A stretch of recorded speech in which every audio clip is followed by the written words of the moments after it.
Welcome back. મહત્વના સમાચાર। સુરતથી ઉધના રેલવે સ્ટેશન પર મુસાફરોનું કિડિયારું જોવા મળી રહ્યું છે। તહેવારો પર વતન જવા માટે લોકોની ભીડ ઉમટી પડી છે।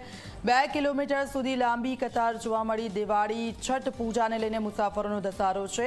સ્ટેશન પર આરપીએફ અને રેલવે પોલીસનો ચુસ્ત બંદોબસ્ત ગોઠવવામાં આવ્યો છે। વધુ ભીડ એકઠી ન થાય તે માટે પ્લેટફોર્મ ટિકિટ બંધ કરી દેવામાં આવી છે। મહત્વનું છે કે દિવાળીનો પાવન પર્વ છે અને હવે ગણતરીના દિવસો બાકી છે, ત્યારે ગુજરાતથી પોતાના વતન જવા માટે નીકળેલા લોકોની લાંબી કતારો સુરતના ઉધના રેલવે સ્ટેશન પર જોવા મળી। આ લાઈનો 2 કિલોમીટર સુધી જોવા મળી। સાથે જ ભીડને નિયંત્રણ કરવા અને વ્યવસ્થા ગોઠવાઈ રહે તે માટે આરપીએફ અને રેલવે પોલીસનો ચુસ્ત બંદોબસ્ત ગોઠવી દેવામાં આવ્યો છે। ઉલ્લેખનીય છે કે રેલવે સ્ટેશન પર વધુ ભીડ ન ઉમટે તે માટે પ્લેટફોર્મ ટિકિટ આપવાનું બંધ કરી દેવામાં આવ્યું છે।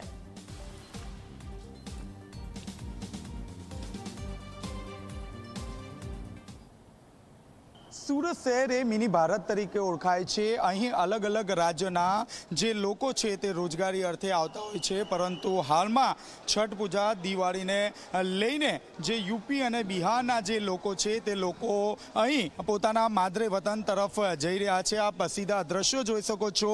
સુરત ઉધના રેલવે સ્ટેશનના સીધા દ્રશ્યો છે, જ્યાં 2 કિલોમીટર લાંબી જે કતાર છે તે અહીં જોવા મળી રહી છે। જે લોકો પોતાના માદરે વતન તરફ જઈ રહ્યા છે તેઓ ગત રોજ રાત્રિના 10 વાગ્યાથી આ રીતે જે લાઈન છે તે લાઈનમાં ઊભા રહ્યા છે। કેટલાક જે મુસાફરો છે તે ખાધા પીધા વગર આ રીતે કલાકો સુધી જે લાઈન છે તે લાઈનમાં ઊભા રહેવા માટે મજબૂર બની રહ્યા છે। રેલવે દ્વારા બિહારની સ્પેશિયલ ટ્રેન મૂકવામાં આવી છે। ખાસ કરીને બિહારમાં ઇલેક્શનને લઈને જે સ્પેશિયલ ટ્રેન છે તે સુરતથી દોડાવવામાં આવી રહી છે, પરંતુ રોજે રોજનો જે ઘસારો છે તે ખૂબ જ છે। આપ જોઈ શકો છો, હજારોની સંખ્યામાં જે લોકો છે તે પોતાના માદરે વતન તરફ જઈ રહ્યા છે। ગત વર્ષની વાત કરીએ તો એક જ દિવસમાં 60,000થી વધુ જે મુસાફરો છે તે રેલવે સ્ટેશન ઉપર ભેગા થઈ ગયા હતા, જેને લઈને ભાગદોડનો માહોલ છવાઈ ગયો હતો। પરંતુ આ વખતે આ રીતની ભાગદોડની ઘટના ન બને તે માટે રેલવે પોલીસ અને આરપીએફ દ્વારા અહીં જે બંદોબસ્ત છે તે ગોઠવી દેવામાં આવ્યો છે। તમામ જે મુસાફરો છે તેને 1 બાય 1 જે ટ્રેન છે તે ટ્રેનના ડબ્બા પાસે લઈ જવામાં આવી રહ્યા છે। જે 10 કલાકથી લાઈનમાં ઊભા છે તેવા તમામ જે મુસાફરો છે તે એક જ વાત વિચારી રહ્યા છે કે પોતાનો જે નંબર છે તે નંબર ક્યારે આવશે અને નંબર આવશે તો પોતાને બેસવાની જગ્યા મળશે કે કેમ તે અંગે તેઓ વિચારી રહ્યા છે।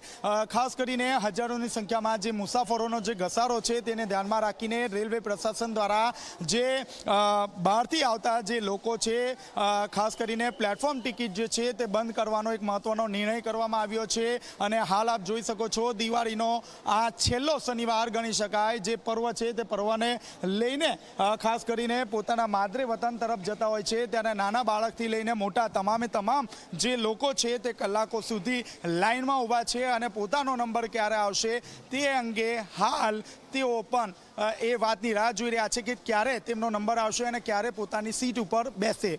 કેમેરામેન વિજય બેસાણી સાથે ચેતન પટેલ, ઝી મીડિયા, સુરત।